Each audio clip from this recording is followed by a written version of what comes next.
நண்பர்களே, Commonwealth games 2026 India ஏன் மல்யுத்தம், பேட்மிண்டன், ஹாக்கி போன்ற போட்டிகளில் பங்கேற்கவில்லை என்ற கேள்வி பலரிடமும் எழுந்துள்ளது. ஆனால் இதன் பின்னணியில் இருக்கும் உண்மை என்ன தெரியுமா? முதலில் ஒரு முக்கியமான விஷயத்தை தெளிவுபடுத்திக் கொள்ளலாம். இந்தியா போட்டியிலிருந்து விலகவில்லை. இந்திய வீரர்களுக்கும் எந்த தடையும் விதிக்கப்படவில்லை. உண்மையில் அந்த விளையாட்டுகளே இந்த முறை காமன்வெல்த் கேம்ஸ் அட்டவணையில் இடம்பெறவில்லை. இதற்கு காரணம் என்ன? 2026 காமன்வெல்த் கேம்ஸை முதலில் ஆஸ்திரேலியாவின் விக்டோரியா மாநிலம் நடத்த இருந்தது. ஆனால் போட்டிக்கான செலவு எதிர்பார்த்ததை விட பல மடங்கு உயர்ந்ததால் 2023 ஆண்டு அந்த மாநில அரசு போட்டியை நடத்த முடியாது என்று அறிவித்தது. அதன் பிறகுதான் ஸ்காட்லாந்தின் கிளாஸ்கோ மிக குறுகிய காலத்தில் போட்டியை நடத்த முன்வந்தது.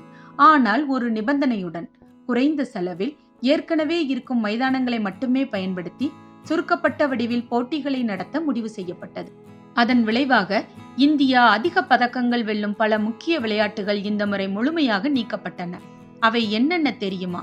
பேட்மிண்டன், மல்யுத்தம், hockey, table tennis, cricket, shooting, மேலும் குவாஸ், beach volleyball, rhythmic gymnastic, mountain bike cycling உள்ளிட்ட சில போட்டிகளும் இந்த முறை இடம்பெறவில்லை.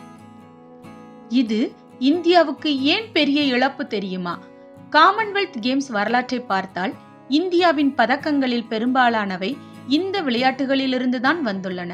குறிப்பாக மல்யுத்தம், பேட்மிண்டன், டேபிள் டென்னிஸ், ஹாக்கி போன்ற போட்டிகள் இந்தியாவின் பதக்க களஞ்சியம் என்று சொல்லலாம். உதாரணமாக 2022 பிர்மிங்கம் காமன்வெல்த் கேமில் இந்தியா வென்ற 61 பதக்கங்களில் பெரும்பாலான பதக்கங்கள் இந்த விளையாட்டுகளில் இருந்தே கிடைத்தன. அதனால் இந்த முறை இந்தியாவின் மொத்த பதக்க எண்ணிக்கை குறையும் என்று விளையாட்டு நிபுணர்கள் கணித்துள்ளனர். ஆனால் இந்தியா போட்டியில் இல்லை என்று நினைத்தால் அது தவறு.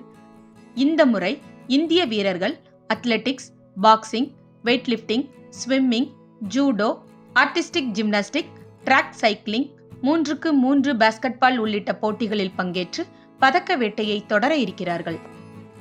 அதாவது இந்தியா பலவீனமடைந்ததாலோ தடை செய்யப்பட்டதாலோ இந்த விளையாட்டுகளில் கலந்து கொள்ளாமல் அல்ல, போட்டிகளே நடத்தப்படாததால் தான் இந்திய வீரர்கள் களமிறங்க முடியவில்லை. இந்த முடிவு இந்தியாவுக்கு மட்டுமல்ல, பல காமன்வெல்த் நாடுகளுக்கும் ஏமாற்றத்தை ஏற்படுத்தி உள்ளது.